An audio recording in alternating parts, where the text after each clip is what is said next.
Interview. Interview कितने marks का होते हैं? 275।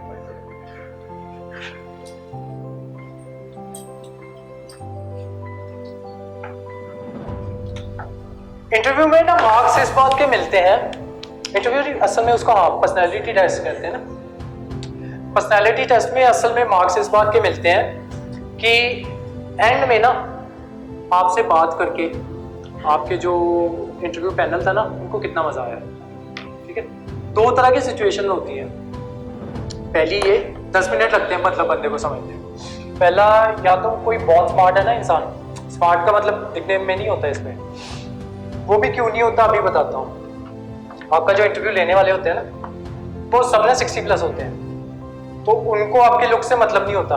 ठीक है, वो ज्यादा से ज्यादा ये सोच सकते हैं कि ये बच्चा इस बच्चे की, ये बच्चा मेरा दामाद बन सकता है या ये बच्ची मेरी बहू बन सकती है। उसके अलावा उनको आपसे कोई मतलब नहीं है। दूसरा, एक तो वो पहुंच गए होते हैं 60+ हो गए होते हैं, और ये पता है आपको कि इंटरव्यू जो पैनल होता है उसमें लोग कौन कौन होते हैं? 5 लोग होते हैं आपका जो इंटरव्यू लेते हैं ना, और कितने बड़े लेवल पे होते हैं वो बता देता है। 5 लोगों का पैनल होता है, उसमें जो एक इंसान होता है ना वो होते हैं यूपीएससी के कॉन्स्टिट्यूशनल डेजिग्नेशन पे, यूपीएससी के मेंबर होते हैं वो। जो 2 लोग होते हैं ना वो जॉइंट सेक्रेटरीट लेवल के बंदे होते हैं। वो पता है जॉइंट सेक्रेटरीट लेवल के बंदे कौन होते हैं? जो आईएएस होते हैं ना, वो क्या करते हैं जब उनकी 20 साल की सर्विस हो जाती है ना तो उनको ना जॉइंट सेक्रेटरीट में भेज देते हैं। वहां पे ना अलग अलग डिपार्टमेंट्स होते हैं, जैसे फाइनेंस का डिपार्टमेंट हो गया, या कोई और डिफेंस का डिपार्टमेंट हो गया, या होम मिनिस्ट्री का डिपार्टमेंट हो गया। तो इनके सबके ना अपने अपने होम सेक्रेटरी होते हैं, होम सेक्रेटरी नहीं, जॉइंट सेक्रेटरी होते हैं। ठीक है, तो इनका काम ये होता है कि अब जैसे फाइनेंस का डिपार्टमेंट है ना, तो जो जॉइंट फाइनेंस सेक्रेटरी होगा ना, ये क्या करेगा कि देश के जितने भी बैंक्स है ना वो इस आदमी के अंडर होंगे। ठीक है, और जो देश की सबसे बड़ी टैक्स कलेक्टिंग एजेंसी है ना, CBDT, central board for direct taxes, ठीक है, उसका जो चेयरमैन है ना वो इसको आंसरेबल होता है। उसके अलावा जो जीएसटी काउंसिल होती है ना, उसका जो चेयरमैन होता है वो इसको आंसरेबल होता है, और ये पोस्ट होती है आईएएस की। ठीक है, अब कुछ बच्चे कहते हैं कि हमें ना आईएएस नहीं बनना, हमें वर्दी पहननी है, तो हमें आईपीएस बनना है। आईपीएस में चक्कर ये है कि आप ज्यादा से ज्यादा क्या बन जाओगे, डीजीपी बन जाओगे ना, और उससे ज्यादा पता क्या होगा, उससे ज्यादा ये होगा कि आपको रॉ जो हमारी एजेंसी है उसका हेड लगा देंगे, वो भी श्योर नहीं है। ठीक है, क्योंकि रॉ एक ही है, अब उसका हेड भी एक ही होगा, और पूरी इंडिया में आईपीएस कितने होंगे। ठीक है, तो मतलब ज्यादा जो स्कोप है ना वो आईएएस में है। तो अच्छा, 2 मेंबर ये होते हैं जो ज्वाइंट सेक्रेटरी लेवल के। और सबसे अच्छा मजा यही है कि अब क्योंकि मैंने बताया ना 25 साल की सर्विस के बाद ज्वाइंट सेक्रेटरी लगोगे, अब वो तब लगोगे ना जब पीछे उतनी सर्विस बची होगी। मान लो 22-23 की उम्र में अगर आईएएस बन जाते हो ना, तभी वो पीछे उतनी सर्विस बचेगी ना, और उसके बाद फिर ज्वाइंट सेक्रेटरी लगोगे। तो जो 2 बंदे होते हैं ना होते हैं ज्वाइंट सेक्रेटरी। तो उसके बाद ना ज्वाइंट सेक्रेटरी जब आप 5 साल बन जाते हो, रह लेते हो, उसके बाद क्या करते हैं कि आपकी अगर ना सरकार के साथ ट्यूनिंग अच्छी है और पीछे आपकी जॉब भी बची हुई है, फिर आपको क्या करते हैं, आपको ना सेक्रेटरीट में ले जाते हैं। ठीक है, ये उससे भी हायर पोजीशन पे होता है। इसकी पोजीशन का लेवल इस तरीके से होता है कि जो देश का फाइनेंस मिनिस्टर है ना, अगर मान लो आप फाइनेंस में सेक्रेटरी लग जाते हो, तो जो देश का फाइनेंस मिनिस्टर है ना, वो देश के जितने भी फाइनेंशियल डिसीजंस होंगे ना उसको लेने के लिए आप पे निर्भर करेगा। वो हर बात आपसे पूछेगा कि मैं ये नीति बनाने, हम नीतियां तो यही बनाते हैं, आईएएस ऑफिसर्स ही बनाते हैं, तो जो नीतियों को इम्प्लीमेंट हम करने जा रहे हैं तो सबसे पहले उनसे सलाह मशवरा करेगा। ठीक है, और इससे भी एक ऊपर की पोजीशन होती है कैबिनेट सेक्रेटरी की। इनका काम ये होता है कि ये डायरेक्ट प्रधानमंत्री से बात करते हैं। तो जो वो कहते हैं ना कि आईएएस बनना है, आईएएस क्यों बनना है, तो जो आप अपना टारगेट रखो ना, तो आईएएस का रखो, और ऐसा रखो कि हाँ वहां तक पहुंचना है, कैबिनेट तक। ठीक है, और वो तभी होगा जब जल्दी बन जाओगे। अच्छा, 2 लोग ये हो गए, ये होते हैं 2, ये होता है 1, और उसके अलावा 2 मेंबर्स और होते हैं। और इन 5 में ना मोस्टली 1 लेडी मेंबर होते हैं।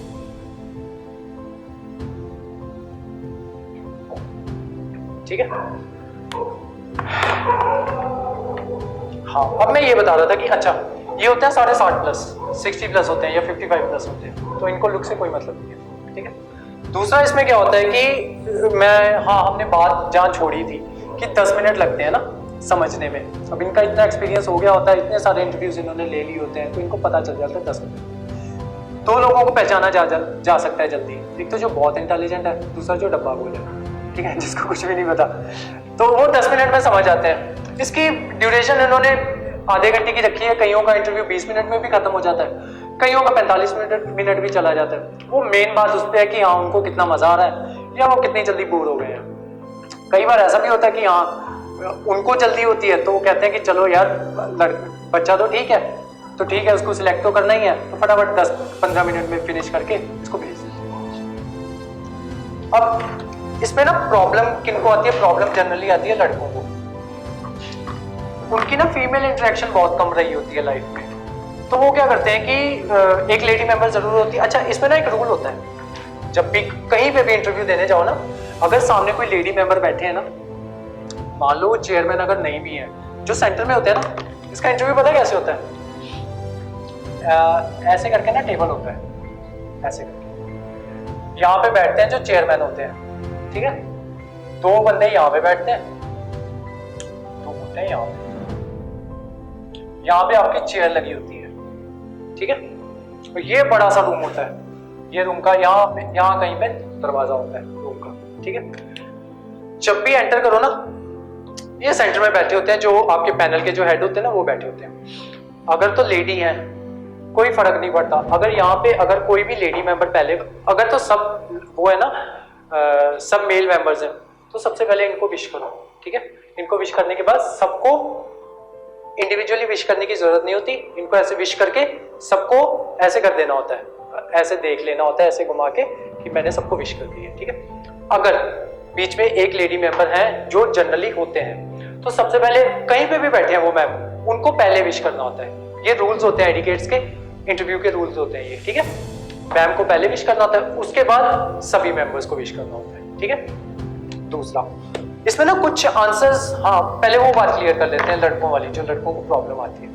लड़कों की ना फीमेल इंटरेक्शन बहुत कम रही होती है, तो उन्होंने ना किसी लड़की से पहले तो बात नहीं की होती, दूसरा किसी लड़की को ना इतनी बड़ी पोजीशन पे देखा नहीं होता लेडी को।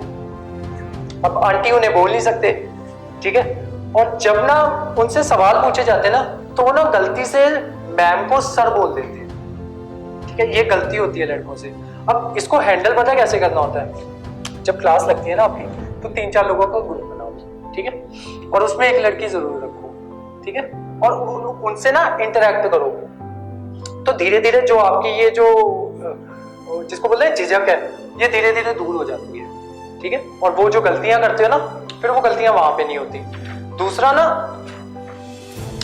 कुछ सवाल होते हैं जो इंटरव्यू में जिनका आंसर ना देना नहीं होता, और इंटरव्यू का गेम यही है कि जिसका जवाब नहीं देना ना, उस सवाल को डिक्लाइन कैसे करना है। जैसे इंटरव्यू में ना जनरली आपको कह देते हैं कि कोई ना जोक सुनाओ।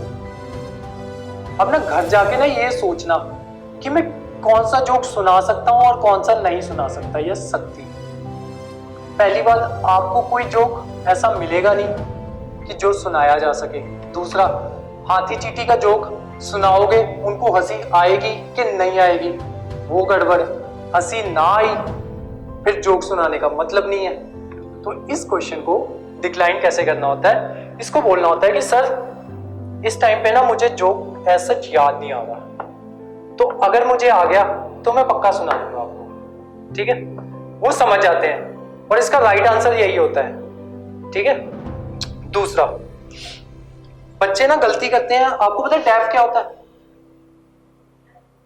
DAF, आपको डैफ होता है डिटेल्ड एप्लीकेशन फॉर्म। जब आपका प्री क्लियर होता है ना, आप मेंस दोबारा से आपको भरना होता है, थोड़ा सा भरना होता है उसको। तो उस टाइम पे ना डैब फिल करना होता है। डैब पे ना अपनी सारी जो प्रेफरेंसेस होती हैं, एक तो वो फिल करनी होती हैं, दूसरा उस पर कुछ थोड़ी बहुत डिटेल्स आपसे मांगते हैं, वो फिल करनी होती हैं। उसके अलावा ना आपसे हॉबीज पूछते हैं डैब पे, और पूछते हैं कि आप अपने खाली टाइम में क्या करते हो, वहाँ पे वो फिल करनी होती है। ये जो डैब होता है ना, ये जिस दिन आपका इंटरव्यू होता है ना, ये उनके पास होता है जो आपका इंटरव्यू ले रहे होते हैं।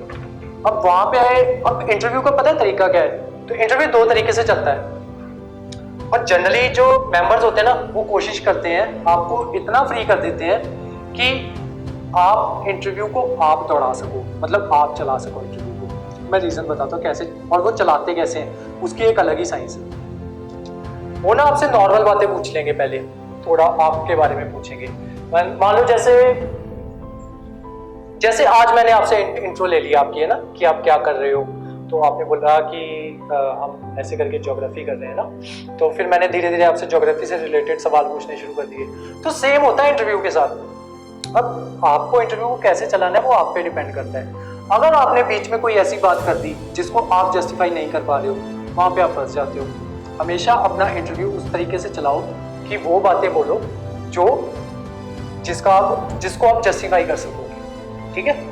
अब बच्चे टैब फिल कर देते हैं, टैब में वो बड़ी बड़ी बातें लिख देते हैं कि हमें जी सोसाइटी की सेवा करना बहुत अच्छा लगता है, या कुछ ऐसा। खाली टाइम में हम ऐसे करते हैं कि मैं गरीब बच्चों को पढ़ाने लग जाता हूँ। तो उस पर फिर ना जब सवाल पूछते हैं ना, उस पर ना उनको आंसर नहीं आते।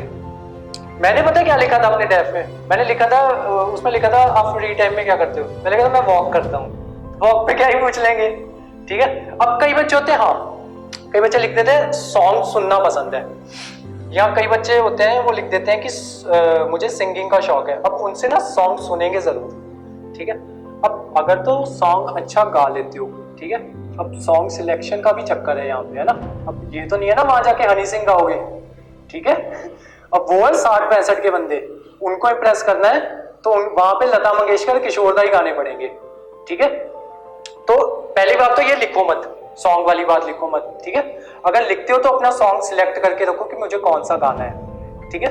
तो उसके अलावा अब जब सॉन्ग पूछोगे ना, तो जो हमारी इंडियन आर्ट एंड कल्चर में ना म्यूजिक के बारे में एक अलग से चैप्टर है, ठीक है। वहां पे मान लो सॉन्ग में बच गए, इधर म्यूजिक में फंस जाओगे, क्योंकि फोक म्यूजिक बहुत है, उसके बहुत सी ना कैटेगराइजेशंस है। फिर मान लो आप पंजाब से गए हो, फिर आपसे पूछ लेंगे कि अच्छा आप पंजाब से हो, सॉन्ग सुनना आपको पसंद है या सॉन्ग गाना पसंद है, तो पंजाब के फोक सॉन्ग्स के बारे में बताओ। आते होंगे तो बता दोगे, नहीं आते होंगे फंस जाओगे। कुछ बता दिया, फिर आगे से फिर उसमें पंजाबी में टप्पे आ जाते हैं और बड़ा कुछ आ जाता है। पंजाबी के जो फोक सॉन्ग्स हैं और उसके अलावा जो शादियों में गाते हैं, हाँ लोकगीत आ जाते हैं, वो आ जाते हैं, वहां फंस जाओगे। तो कोशिश करो कि अपनी हॉबी थोड़ी सी है पहले तो ऐसी रखो कि जहाँ पे फंस ना पाओ। वॉकिंग में पता है वो ज्यादा से ज्यादा क्या पूछ सकते थे कि अच्छा वॉकिंग करते हो कि जॉगिंग करते हो। अब अगर मैं कहता जॉगिंग करता हूँ, वैसे तो मैं करता था जॉगिंग, ठीक है। तो अगर तो मैं कह देता जॉगिंग करता हूँ, ठीक है, फिर वो मुझे कहीं ना कहीं फंसा सकते थे कि अच्छा कितने पेस पे करते हो, फिर कोई ऐप यूज करते हो जॉगिंग करने के लिए या नहीं करते। मैंने कहा नहीं सर मैं वॉक ही करता हूँ। कहते ठीक है, फिर वो शिफ्ट हो गए नेक्स्ट क्वेश्चन पे। तो इस तरीके से आपको अपना इंटरव्यू कैसे चलाना है ये थोड़ा सा ना आपको आना चाहिए। और वहां पे ना ये सच आपकी ना वो इंटेलिजेंस चेक नहीं होती, वहां पे चेक हो रही होती है आपकी पर्सनैलिटी, और इसी वजह से ना उसको कहते हैं पर्सनैलिटी टेस्ट। इंटरव्यू तो तब होता है ना जब आपका पूरा आपकी इंफॉर्मेशन भी चेक करते हैं कि अच्छा इसको ये आता है। वहां पे ना पर्सनैलिटी इसलिए चेक करते हैं कि वहां पे ना उनको पता होता है कि बच्चा जीएस निकाल के आया, पहले प्री निकाल के आया। प्री में 10 लाख बच्चे फॉर्म फिल करते हैं, तो 6-7 लाख बच्चे पेपर देने बैठते हैं, 5 से 6 लाख बच्चे पेपर देने बैठते हैं, उनमें से 14-15 हज़ार बच्चे मेंस देते हैं। तो पहले तो छटनी वहीं पे हो गई, ठीक है। मेंस अगर लिखने बैठ गया ना बच्चा, मतलब इतना तो था उसको नॉलेज थी जो मेंस लिखने बैठा, फिर मेंस में से मेंस क्लियर करके इंटरव्यू देने आया, तो उनको इतना तो पता है कि नॉलेज की कमी नहीं है इस बच्चे के पास, इंफॉर्मेशन की कमी नहीं है। वहां पे सिर्फ आपकी वो चेक करें कि इनकी बच्चे की पर्सनैलिटी कैसी है। बच्चा अगर बच्चे को हम एक जिला दे रहे हैं, पकड़ा रहे हैं उस बच्चे को एक जिले की जिम्मेदारी दे रहे हैं, तो वो बच्चा वो जिम्मेदारी लेने के लायक है कि नहीं है, काबिल है उसके कि नहीं है। वहां पे वो आपको मान लो 10 क्वेश्चन आपको नहीं भी ना आ रहे, आपको लगातार आपके 10 क्वेश्चन ऐसे पूछ लिए उन्होंने जो आपको नहीं आते थे, तो वहां पे ये नहीं चेक करे कि वहां पे वो लोग ये नहीं देख रहे कि आपको 10 क्वेश्चंस नहीं आ रहे, वो ये चीज देख रहे हैं कि अगर 10 क्वेश्चन नहीं भी आ रहे ना बच्चे को, तो वो बच्चा पजल तो नहीं हो रहा वहां पे, या वो डर के घबरा तो नहीं गया वो बच्चा, या फिर हड़बड़ी में मान लो 10 क्वेश्चन नहीं आए, 11वें क्वेश्चन का उसने ऐसा आंसर तो नहीं दे दिया जो उसको नहीं आता था और फिर भी उसने तुक्का लगाने के लिए या इस प्रेशर में आके कि मैंने पिछले 10 आंसर्स नहीं दिए और 11वें का आंसर फिर गलत दे दिया, वहां पे ये चीज चेक हो रही होती है। ठीक है। और ये ना एथिक्स में ना एक टॉपिक आता है हमारा, जब एथिक्स पढ़ाते हैं ना तो उसमें एक टॉपिक होता है कॉग्निटिव लर्निंग और बिहेवियर लर्निंग। कॉग्निटिव लर्निंग ये होती है कि मान लो जैसे हमने ना आपको कुछ पढ़ाया, एग्जाम्पल लेते हैं हम इसका, मान लो हमने ना, आपने 10th क्लास में सबने पढ़ी होगी पाइथागोरस थ्योरम, पढ़ी है ना? तो क्या कहती है पाइथागोरस थ्योरम कि अगर ये हाइट है और ये बेस है और ये हाइपोटेन्यूज है ना, ये बी सी, तो A B square plus AC square is equal to BC square. ठीक है। ये चीज ऐसी है कि ये कॉग्निटिव लर्निंग है, मतलब हमने टीचर ने आपको एक बार ये बात सिखा दी, आपने सीख ली, अब इसको ना जीना नहीं है, सीख ली, काम कर लिया, खत्म। ठीक है, आपको समझ में आ गई। जो बिहेवियर लर्निंग होती है ना, वो होती है लाइफ स्किल्स पे। लाइफ स्किल्स हो गए जैसे कि आपकी बॉडी लैंग्वेज कैसी है, ठीक है, आपको सही तरीके से बोलना आता है कि नहीं आता। सही तरीके से बोलने का मतलब ये होता है कि आप बहुत फास्ट तो नहीं बोल रहे, या बहुत स्लो तो नहीं बोल रहे, या आपकी टोन कैसी है बोलने की, ठीक है, आपकी जो बात करने का तरीका कैसे है। अब ऐसा ना हो कि आप सारी, मतलब ये वो चीजें होती है जिनको ना आप जी के ही सीख सकते हो। मतलब मैं कुछ पढ़ा दूं आपको या ये चीजें बता दूं, ये मेरे बताने से ये चीजें आपको नहीं आएंगी जब तक आप इसको इम्प्लीमेंट नहीं करोगे अपनी लाइफ का इसको पार्ट नहीं बनाओगे, ये चीजें आपको तब तक नहीं आती। अब जैसे ही कोई बच्चा है तो उसको आदत है हाई टोन में बात करने की, ऊंची टोन में बात करने की। अब मान लो वो बच्चा चला गया वहां पे इंटरव्यू देने, तो वो तो अपनी आदत से मजबूर है, ठीक है। अब वो ये तो नहीं ना कर सकता कि 7 दिन में वो अपनी टोन नीचे ले आएगा, है ना। और जो इंटरव्यू लेने वाले हैं उनको लगेगा कि ये बच्चा तो हम पे चिल्ला रहा है, ठीक है, तो उसके मार्क्स तो बेचारे के वहीं कट हो जाएंगे। तो ये जो बिहेवियर लर्निंग वाली चीजें होती है ना, ये विद टाइम आती हैं, और इनको सीखने की या इनको प्रैक्टिस करने की या इनको इम्प्लीमेंट करने का तरीका यही होता है कि उसको आज से अपनी लाइफ में इम्प्लीमेंट करो, ठीक है। ये चीजें टाइम के साथ आती हैं, ये एक साथ नहीं आती।